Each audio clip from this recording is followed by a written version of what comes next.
أعوذ بالله السميع العليم من الشيطان الرجيم. بسم الله الرحمن الرحيم. الحمد لله رب العالمين.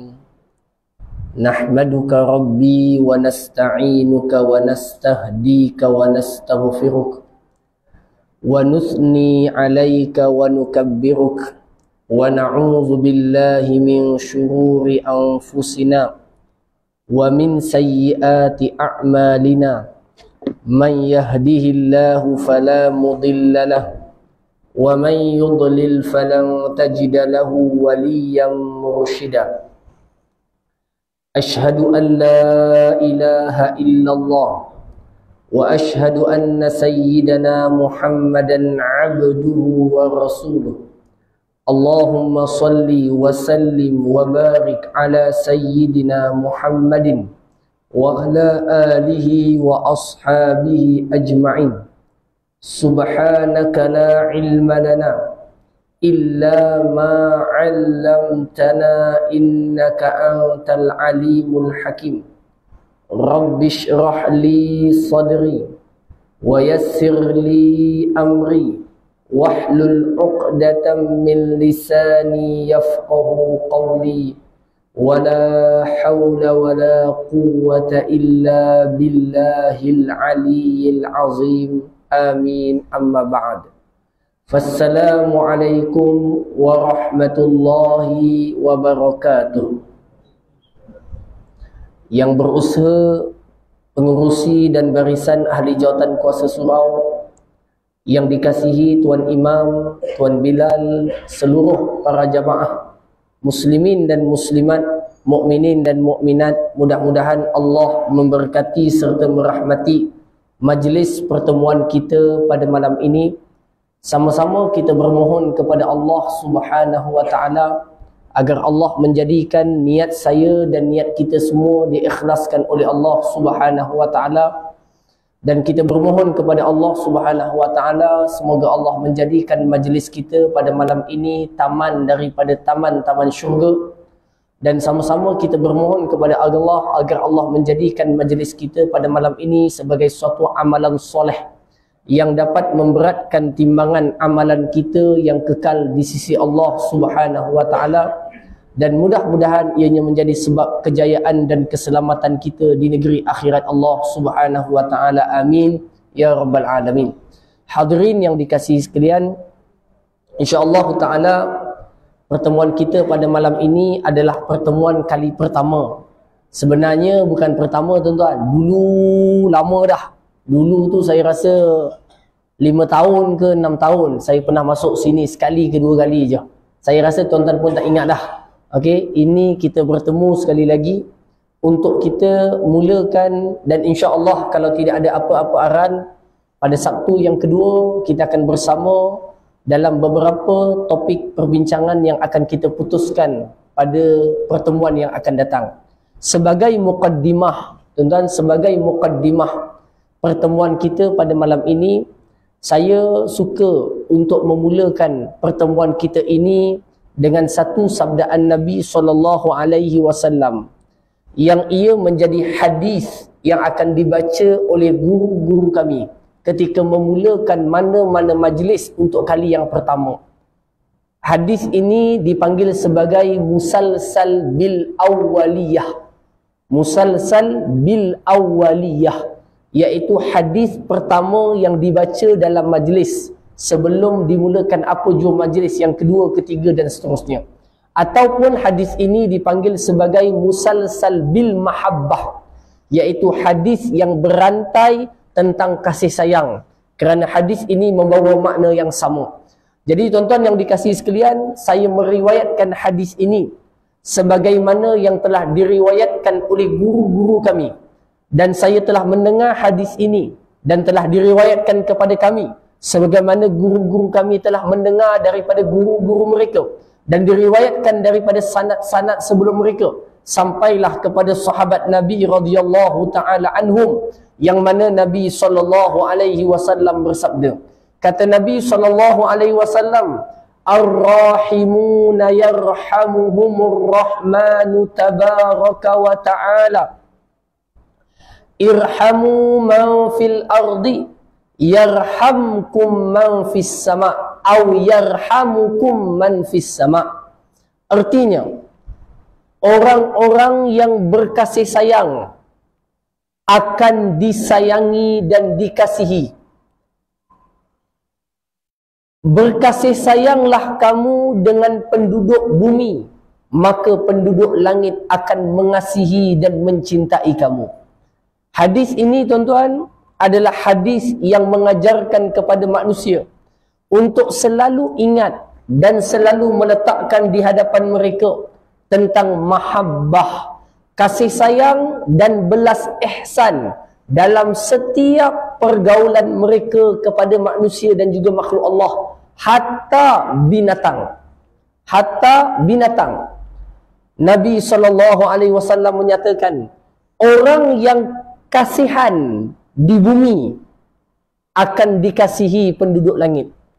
Oleh itu, mengasihanilah oleh kalian akan semua makhluk di bumi, maka penduduk langit akan mengasihani kalian. Inilah tuan-tuan hadis pertama yang diriwayatkan dan disampaikan setiap kali kami memulakan majlis-majlis daripada apa jua majlis-majlis hadis. Tuan-tuan yang saya kasih sekalian, sebelum saya datang tadi, saya terfikir nak bawa tajuk apa. Belum bincang lagi dengan Tok Asid nak bawa tajuk apa. Nak bawa kitab apa pun tak diputuskan lagi nak bawa kitab apa. Tapi saya cuba scan saya punya kuliah daerah Muar ni, apa yang belum saya bawa. Saya cuba scan dah waktu tu tuan. Saya tengok tafsir dah ada, hadis dah ada, sirah Majid Baik Qadi, hadis tentang Nabi, surau traffic light Baik Qadi. Kemudian tasawuf kita dah bawa dekat Jeram masjid. Kemudian saya dah tengok tuan, saya rasa sirah dah ada. Maka saya tengok tuan, maka saya, ini belum putus lagi tuan, ni saya yang terfikir tadi tuan, iaitulah kisah-kisah Nabi yang ada dalam Quran, yang dipanggil dalam bahasa Arab qasasul Quran ataupun qasasul anbiya fil Quran. Kisah-kisah Nabi yang ada dalam Quran. Saya tak tahu tuan-tuan, surau ni dah ada ke belum. Kalau dah ada boleh tukar, kalau tak ada pun boleh tukar juga. Okey, cuma itu yang terlintas dalam kepala saya tadi. Maka hadirin yang dikasihi sekalian, kalau tuan-tuan tengok di dalam Al-Quran, Allah memulakan kisah manusia ni dengan pembahagian manusia kepada 3 jenis. Tuan-tuan buka Quran, selepas surah Fatihah, Allah Ta'ala mulakan dengan suratul Baqarah. Dalam suratul Baqarah, Allah ceritakan tentang jenis manusia. Yang manusia ni ada 3 jenis.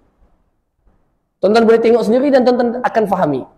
Jenis yang pertama Allah sebut pada ayat pertama, kedua, ketiga, keempat, kelima daripada suratul Baqarah, iaitulah sifat orang Islam dan orang yang beriman. Allazina yu'minuna bil ghaibi wa yuqimuna as-salata wa mimma razaqnahum yunfiqun wallazina yu'minuna bima unzila ilayka wa ma unzila min qablik wa bil akhirati hum yuqinun ulaika ala hudan min rabbihim wa ulaika humul muflihun. Orang yang percaya kepada benda ghaib, percaya kepada kitab yang diturunkan, mendirikan salat, percaya kepada kitab-kitab, percaya kepada Rasul dan hari kiamat, mereka orang berjaya. Siapa ni? Orang beriman, orang Islam. Habis cerita satu golongan, Allah buka golongan kedua yang ada di kalangan manusia. Siapa dia? Golongan kafirin atau kufar. Innal ladzina kafaru, ayat 6 dan 7. 2 ayat je. Innal ladzina kafaru sawa'un 'alaihim a'anzartahum am lam tunzirhum la yu'minun. Khatamallahu 'ala qulubihim wa 'ala sam'ihim wa 'ala absarihim ghishawah wa lahum 'adzabun 'azim. Sesungguhnya orang kafir ini yang telah memekakkan telinga mereka, sama je kamu bagi ingat atau tak bagi ingat, mereka tak nak percaya. Siapa yang telah Allah tutupkan hatinya daripada menerima hidayah Islam, alhamdulillah di atas nikmat Islam. Kemudian ayat seterusnya iaitu ayat yang ke 8, 9, 10, 11, 12, 13, 14, 15, 16, 17, 18, 19, 20. golongan ketiga Allah ceritakan, iaitu golongan golongan munafiqin. Orang beriman ada 5 ayat, orang kafir ada 2 ayat, orang munafik ada 2 ayat. Daripada 8 sampai 20, lebih kurang 12 ayat. Mungkin 12 ayat. Allah sebut, wa minan nasi man yaqulu amanna billahi wa bil yaumil akhir wa ma hum bimu'minin yukhadi'una Allah wal ladzina amanu wa ma yakhda'una illa anfusahum wa ma yash'urun fi qulubihim maradun fazadahumullahu marada wa lahum 'adzabun alimun bima kanu yaksibun. Di kalangan manusia itu ada yang berkata dengan mulut mereka, kami beriman, kami Islam, kami percaya. Tetapi mereka menyimpan di dalam hatinya perkara yang menyalahi apa yang diucapkan. Dalam hati mereka ada penyakit. Allah tambahkan lagi penyakit dalam hatinya. Bagi mereka itu nanti di akhirat adalah azab yang pedih. Ini golongan munafikin. Semoga Allah pelihara kita daripada sifat tersebut. Amin. Habis kisah itu, Allah Ta'ala ceritakan tentang cabaran kepada seluruh manusia untuk percaya kepada Quran. Kalau kamu tak percaya kepada Quran, datangkan ayat macam Quran kalau mampu. Kalau tak mampu, kamu kena percaya. Kalau tak nak percaya, datangkan macam Quran. Tak mampu, kena percaya. Setelah itu Allah ceritakan tentang satu makhluk yang pertama diciptakan Allah, yang turun ke bumi. Dengan penurunannya itulah tuan-tuan, kita semua wujud. Dengan penurunannya lah tuan-tuan, adanya imarah muka bumi ini. Muka bumi ini ada pengimarahan. Kalau tak hutan semua. Dengan turunnya manusia itu, manusia pertama yang turun itu tuan-tuan, ada bangunan, ada kereta, ada motor, ada masjid, ada orang sembahyang, ada orang berkasih sayang. Tuan-tuan, itu adalah manusia pertama. Siapakah dia? Iaitu Nabi Adam AS, bapa kita semua. Bapa orang Islam, bapa orang bukan Islam pun. Bapa orang India, bapa orang Cina. Bapa orang Melayu, bapa orang Jawa. Bapa orang Bugis, bapa orang Banjar. Semua ni daripada satu nasab keturunan, iaitu Adam AS. Jadi tuan-tuan, kita tengok sikit kisah Nabi Adam yang ada dalam Al-Quran Al-Karim. Tuan-tuan boleh tengok dalam Quran, ayat tentang Nabi Adam AS berada pada muka surat yang ke-1, 2, 3, 4. Okey, ayat yang keempat daripada Al-Quran ataupun yang kelima daripada muka surat Al-Quran. Allah Ta'ala berfirman. Allah Ta'ala berfirman tentang kisah Nabi Adam AS. Allah Ta'ala berfirman kepada kita semua dengan mengatakan, wa iz qala rabbuka lil malaikah, dan ingatlah wahai manusia ketika Allah Ta'ala berkata kepada para malaikat, wahai sekalian para malaikat, aku ingin melantik dan memilih di atas muka bumi ini adanya pengganti yang akan duduk mengimarahkan muka bumi ini. Sebelum tu ada makhluk lain yang bukan manusia mendiami bumi ini. Mungkin ada jin, mungkin ada makhluk-makhluk yang kita tak tahu ada mendiami bumi ini. Lalu Allah Ta'ala kata kepada para malaikat, aku ingin mengutuskan seorang khalifah, iaitu manusia untuk mendiami bumi ini. Waktu tu tuan-tuan, Nabi Adam AS diciptakan oleh Allah satu-satunya daripada unsur tanah. Sebelum tu tak ada yang daripada unsur tanah. Tuan-tuan, malaikat diciptakan daripada unsur cahaya. Syaitan diciptakan daripada unsur api. Manakala binatang diciptakan daripada unsur air. Manakala manusia Nabi Adam diciptakan daripada dua unsur yang paling penting dan utama. Yang dengan dua unsur inilah wujudnya kita dan adanya manusia. Iaitulah unsur jasad dan juga roh. Dalam bahasa yang lain, unsur tanah dan juga unsur rohani. Dua ini adalah kita punya binaan. Tuan-tuan ada sekarang depan saya ni tuan-tuan. Ada depan saya ni tuan-tuan. Tuan-tuan semua ada tanah daging, tanah dan juga roh. Kalau tuan-tuan ada daging je, tak ada roh, tuan-tuan tak bergerak sekarang ni. Jadi yang tak bergerak tu hati-hati tuan-tuan. Takut tak ada roh lah. Okey, kena bergerak tuan-tuan. Okey. Hadirin semua. Ataupun boleh jadi tuan-tuan ini tidak wujudnya roh ada roh dan tidak ada jasad, dan itu bukan manusia. Itu adalah makhluk lain yang bukan di kalangan kita, seperti jin contohnya. Okey, seperti malaikat contohnya. Tuan-tuan, Allah jadikan kita ada dua unsur. Dengan dua unsur yang diciptakan inilah lalu Nabi Adam alaihi salam diciptakan oleh Allah Subhanahu wa taala. Walaupun Nabi Adam diciptakan daripada unsur tanah dan juga unsur roh, ketika mana tanah siap diciptakan, bentuk dah siap dah, baru ditiupkan roh kepada Adam AS, baru bergerak Nabi Adam AS. Tuan-tuan, pada waktu itu jugalah Allah Subhanahu wa taala mengisytiharkan kepada seluruh makhluk yang dah ada, semua makhluk, malaikat, jin, syaitan, semua. Tuan-tuan, pada waktu itu bukan syaitan, iblis dan sebagainya ada. Allah Ta'ala isytiharkan dengan bahasa saya, tuan-tuan, Quran gunakan bahasanya, saya mudahkan bahasanya. Ini adalah makhluk yang diciptakan olehku dan ditiupkan roh aku kepadanya, maka dia akan dipilih untuk menjadi khalifah, iaitu pengganti yang akan mengimarahkan muka bumi ini. Maka berikan penghormatan kepadanya. Semua bagi penghormatan, patuh kepada perintah Allah, kecuali iblis. Dan dia tak nak patuh dengan sebab, dengan alasan. Alasannya adalah kerana aku diciptakan daripada unsur yang lebih baik daripada Adam, iaitu aku diciptakan daripada api, sedangkan dia diciptakan daripada tanah. Banding tanah dengan api, tanah liat yang busuk, yang dipijak, banding dengan api, api lebih kuat, lebih mulia, lebih bagus. Tuan-tuan nak baca kisah ini dalam suratul A'raf, Allah Ta'ala kisahkan. Allah Ta'ala kisahkan, qala ana khairum minhu khalaqtani min nar wa khalaqtahu min tin. Kata syaitan, bagaimanakah aku patut bagi penghormatan kepada Adam? Untuk sujud penghormatan, bukan penghambaan, penghormatan. Sedangkan aku diciptakan daripada api dan dia diciptakan daripada tanah. Aku lebih baik daripadanya. Rasa lebih baik adalah sifat syaitan yang menjadikan beliau terlaknat sehingga ke hari kiamat dan diberikan balasan neraka secara pasti tanpa khilaf. Satu puncanya, tuan. Oleh itu sebelum kita pergi Nabi Adam ni, tuan-tuan, oleh itu Nabi Adam alaihi salam, dengan sebab peristiwa ini, jenayah pertama yang berlaku selepas penciptaan Adam adalah jenayah sombong. Sombonglah yang menjadikan syaitan ataupun iblis itu dikeluarkan daripada tempat yang mulia kepada tempat yang hina. Satu. Sombong jugalah yang telah menjadikan makhluk itu dilaknat sehingga hari kiamat dengan satu je kesalahan. Kesalahannya apa?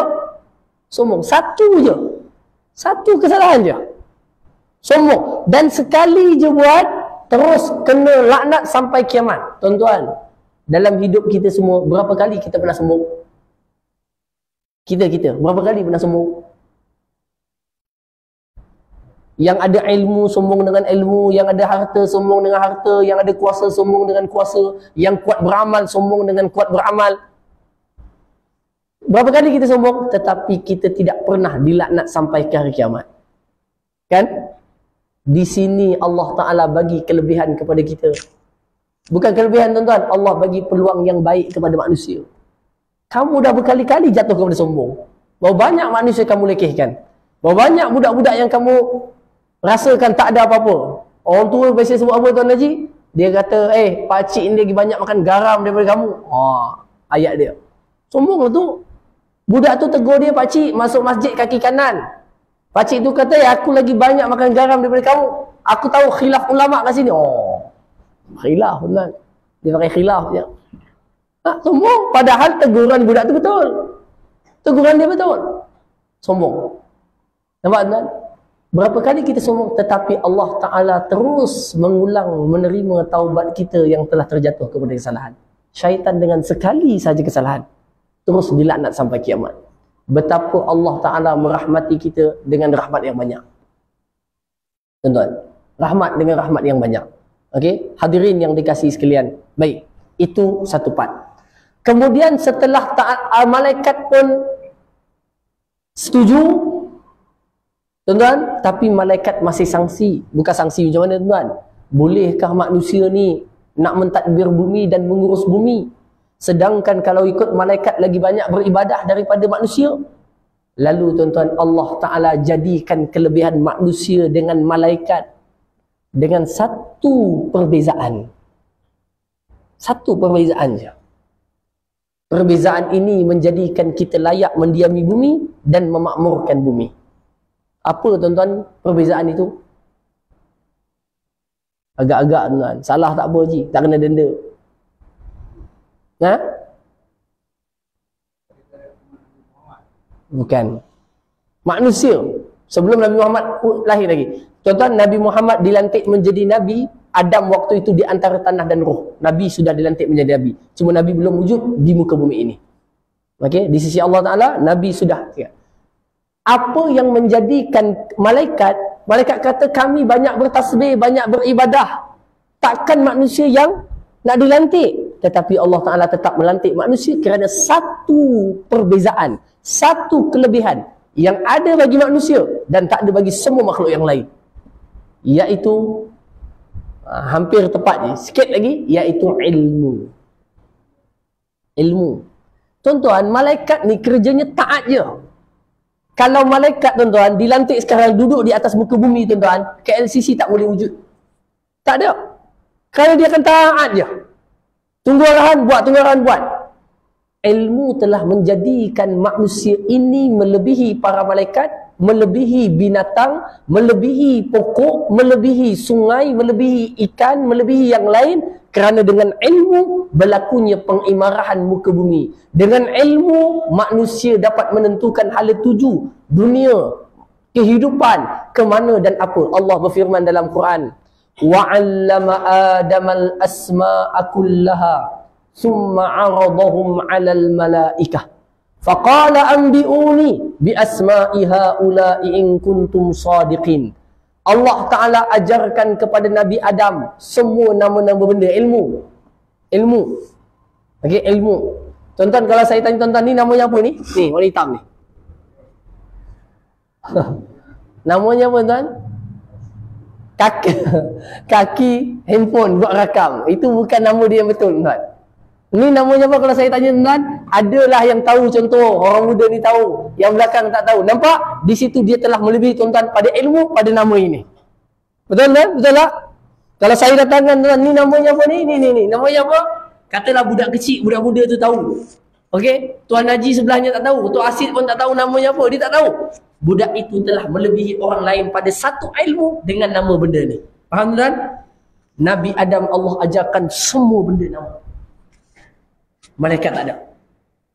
Kelebihan itu telah menjadikan dia berilmu. Melebihi para malaikat Allah Subhanahu wa ta'ala. Tuan-tuan, melebihi para malaikat Allah Subhanahu wa ta'ala. Allah berfirman, وَعَلَّمَ آدَمَ الْأَسْمَاءِ. Kami ajarkan kepada Adam ilmu. Ilmu telah menjadikan Adam layak menjadi khalifah di atas muka bumi ini. Kemudian Allah Ta'ala kata apa? Wahai Adam, tanya kat malaikat, ni benda ni apa semua yang telah kau ajar ni? Allah dah ajar kat Adam, Adam kata kat malaikat, tanya semua benda ni. Tanya malaikat, ni apa? Malaikat kata tak tahu, kami tak pernah diajar. Yang ni apa pun tak tahu. Yang ni apa pun tak tahu. Di situlah malaikat mula faham kenapa Allah memilih Adam yang memiliki akal dan ilmu diberikan kepadanya dan bukan dia yang dilantik. Baik sahaja belum cukup untuk menjadi khalifah. Baik dan berilmu baru layak menjadi khalifah. Waktu itu malaikat pun berkata, qalu. Tuan-tuan semua hafal. Subhanaka la ilma lana illa ma 'allamtana innaka antal alimul hakim. Malaikat berkata kepada Allah, Maha suci engkau ya Allah, subhanaka la ilma lana. Kami memang tak tahu apa pun. Setelah Adam tanya kami, baru kami tahu kami ni tak tahu. Illa ma 'allamtana, melainkan apa yang kau telah ajar kami. Kalau kami diajar baru tahu. Sesungguhnya engkaulah maha mengetahui dan bijaksana. Kenapa memilih Adam sebagai khalifah? Jadi tuan-tuan, di sini telah menunjukkan kedudukan seorang Nabi dan Rasul mengatasi kedudukan para malaikat Allah SWT.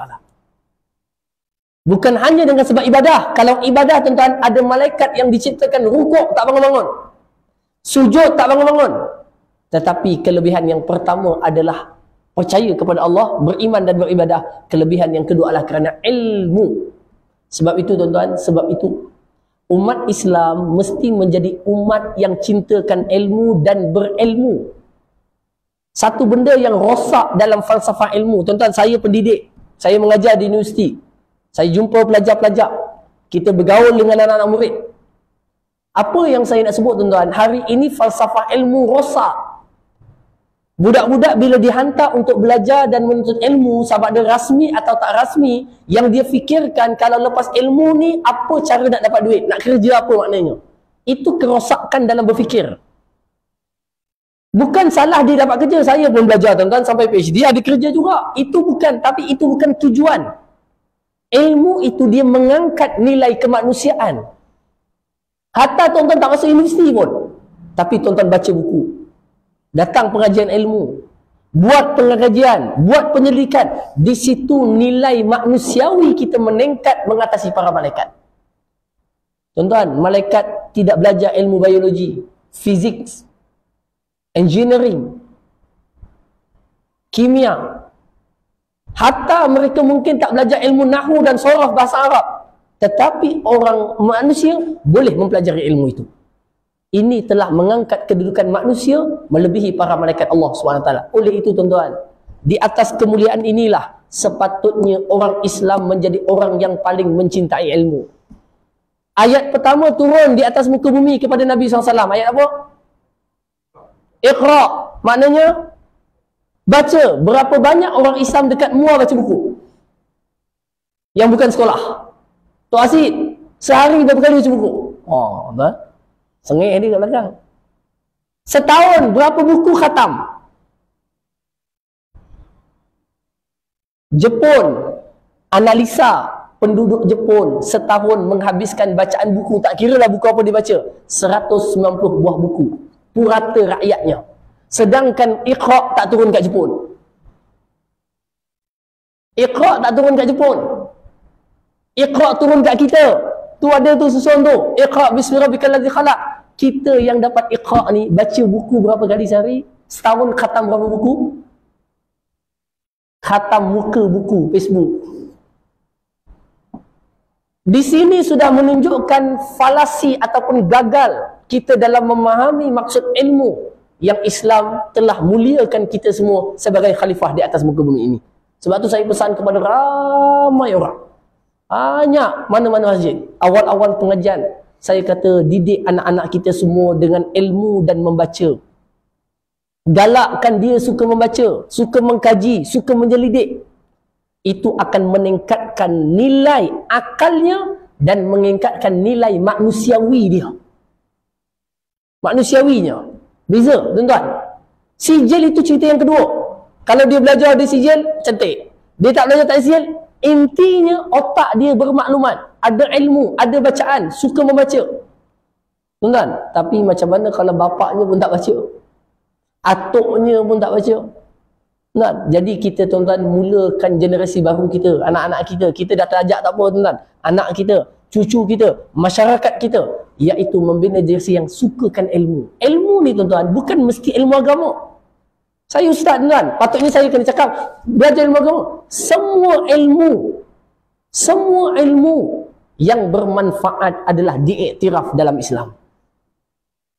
Inilah yang telah melakar sejarah hebat pembinaan kerajaan Uthmaniyah yang bertahan 600 tahun. Tuan-tuan, mana ada kerajaan 600 tahun bertahan? Kenapa? Kerana mereka mengangkat budaya semua ilmu, melahirkan tokoh-tokoh dalam pelbagai bidang, tetapi semuanya beriman kepada Allah, semuanya beribadah kepada Allah.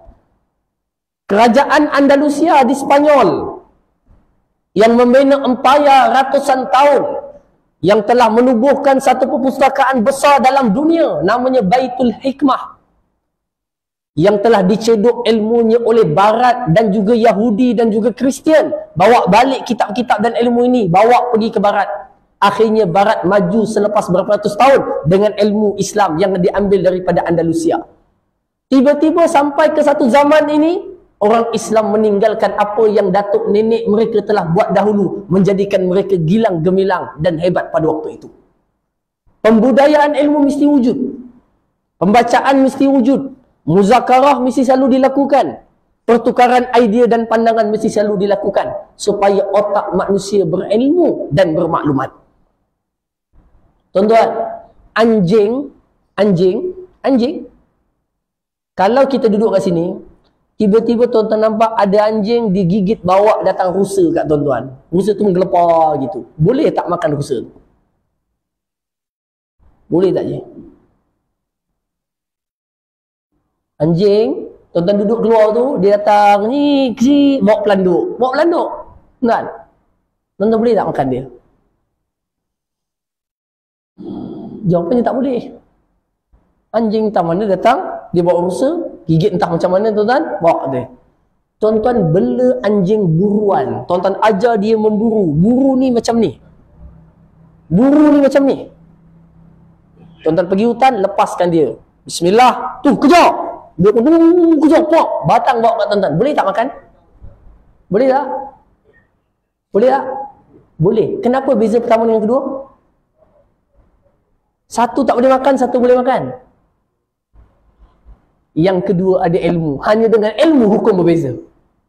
Itu anjing. Kalau manusia, tuan-tuan baca dalam Quran, wal mukallabina tu'allimuhunna mimma 'allamakumullah.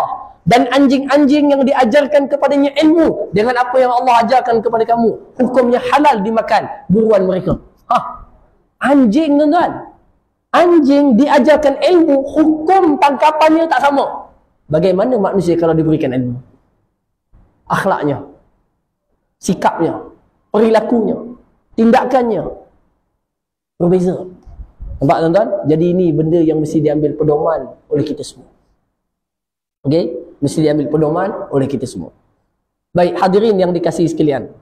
Itu kisah kedua. Sketsa ketiga Nabi Adam alaihissalam. Ketika mana Nabi Adam alaihissalam turun ke bumi setelah mendapat kurniaan ilmu yang membezakan Adam dengan yang lainnya. Lalu Allah Subhanahu wa taala memerintahkan para malaikat untuk sujud kepada Adam dan semuanya sujud kecuali iblis dan dia sombong yang kita ceritakan tadi. 2. 3. Nabi Adam alaihissalam sebelum diturunkan ke bumi, Allah Subhanahu wa taala telah menjadikan bagi Adam itu pasangan. Pasangan. Tuan-tuan boleh jumpa kisah Adam ini dengan pasangannya di dalam Al-Quran dalam suratul Nisa ayat pertama. Ya ayyuhan nasu ubudu rabbakumul ladzi khalaqakum min nafsin wahidah wa khalaqa minha zawjaha wa batha minhuma rijalan katsiran wa nisaa. Wahai sekalian manusia, sembahlah oleh kalian akan Tuhan kalian iaitu Allah yang telah menciptakan kamu semua daripada satu diri iaitu Adam. Dan Allah menciptakan daripada Adam pasangannya iaitu Hawa. Daripada dua ini, sepasang inilah Allah melahirkan rijalan katsiran wa nisaan katsira. Wa nisaa. Allah menjadikan banyaknya lelaki dan banyaknya perempuan. Laki pun ramai. Jadilah tuan-tuan pelbagai warna, pelbagai jenis. Di situlah ada Cina, Melayu, India, Bugis, Banja, Bangladesh, Pakistan, Kashmir, Uzbekistan, Turkmenistan, Gostan dan lain-lain daripadanya. Banyak, tapi semuanya berpangkal daripada satu iaitu Adam alaihissalam. Kenapa manusia yang berasal daripada satu bapa, daripada satu ibu, tetapi mereka saling bercakaran dan berperang? Sedangkan ibunya sama, ayahnya pun sama. Saya tertarik kepada pandangan yang pernah dikemukakan oleh ulama besar di India. Tuan-tuan kena kaji tentang tokoh ni, otak dia luar biasa besar. Namanya Al-Imam Al-Mujaddid Syekh Abul Hasan Ali An-Nadawi Al-Husaini Al-Hasani. Abul Hasan Ali, tak sempat tulis, Abul Hasan Ali An-Nadawi. Abul Hasan Ali An-Nadawi. Beliau adalah guru kepada guru kami. Maknanya saya ada seorang guru namanya Syekh Mustafa Abu Sulaiman An-Nadawi. Beliau belajar dengan Syekh Abul Hasan Ali An-Nadawi daripada India, Nadwatul Ulama. Beliau dijemput ke Pakistan untuk menyampaikan satu ucapan berkaitan dengan kemasyarakatan Islam atau masyarakat. Lalu beliau menyatakan semua bentuk persatuan atau kesatuan yang cuba dibina akan gagal kecuali dengan dua sebab, kecuali dengan dua faktor untuk manusia bersatu. Kalau manusia nak disatukan dengan faktor bahasa, tuan-tuan, pasti kita akan dapati akhirnya nanti akan berlaku juga khilaf dan perbezaan. Contohlah kita nak cakap dalam bahasa Melayu. Nanti ada orang datang dia kata Melayu ni asal daripada Sanskrit. Akhirnya tak dapat bersatu dengan satu bahasa. Kalau nak disamakan dengan faktor budaya, tuan-tuan, maka budaya juga akan tidak dapat menyatukan manusia dalam tempoh yang panjang dan lama. Kerana lama-lama budaya akan berlakunya evolusi. Evolusi ni perubahan. Tuan-tuan ingat tak zaman dulu tuan-tuan cara budaya hidup macam mana? Sekarang budaya hidup macam mana? Dulu kalau kita nak makan, nak masuk rumah, ada air kat tepi rumah, basuh kaki dulu masuk. Sekarang dah tak payah dah. Kan? Kerana orang sekarang dah pakai stokin. Terus masuk rumah dengan ada stokin. Takkan nak basuh kaki lagi. Dulu kita makan, gunakan dulang. Sekarang tuan-tuan pergi surau masjid, makan dulang dah tak ada dah. Semuanya pakai mangkuk dan pinggan sendiri. Budaya berbeza. Katalah kita satukan dengan cara makan dulang. Nasi ambeng tuan-tuan. Contohnya. Tuan-tuan, selepas 50 tahun, budaya itu mungkin tidak relevan lagi. Tuan-tuan, semua faktor untuk menyatukan manusia, sama ada bahasa, warna kulit, bangsa, budaya, semuanya akan menemui kegagalan. Akhirnya, berapa tahun? Kecuali dengan dua faktor dan sebab. Kata Abul Hasan Ali An-Nadawi. Yang pertama adalah dengan faktor akidah yang sama walaupun berbeza bangsa. Lidah, warna kulit. Iaitu apa? Tuan-tuan jumpa seorang daripada Bangladesh, datang sini sembahyang. Dia dan saya adalah saudara walaupun berbeza negara. Kita jumpa orang Cina, datang daripada China, sembahyang di sini atau di mana-mana masjid. Kita dan dia adalah bersaudara. Tuan-tuan, maka perbezaan manusia akan dapat disatukan kalau ikatan persatuan mereka dengan faktor akidah. Satu. Yang kedua, kalau manusia dapat memahami, mereka dapat disatukan dan dikuatkan kerana takkan boleh lari daripada faktor yang kedua ini. Iaitu dengan faktor insaniyah, kemanusiaan. Kita akan katakan kamu daripada Adam, saya daripada Adam AS. Kamu manusia, saya manusia. Kamu ada naluri kemanusiaan, saya manusia. Kita boleh bersatu kerana kita adalah manusia. Kasihan kerana sifat kemanusiaan.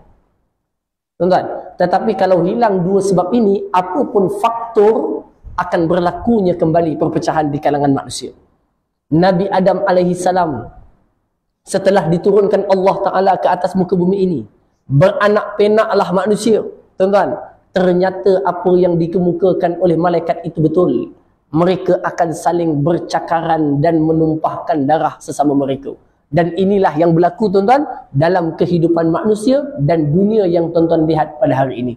Jadi tuan-tuan yang saya kasihi sekalian, Allah Ta'ala utuskan Nabi Adam ke bumi dengan banyak tujuan. Tujuan yang paling besar pada tuan-tuan, supaya di bumi ini adanya manusia yang mentaati Allah dan mengabdikan diri kepada Allah. Itu paling besar.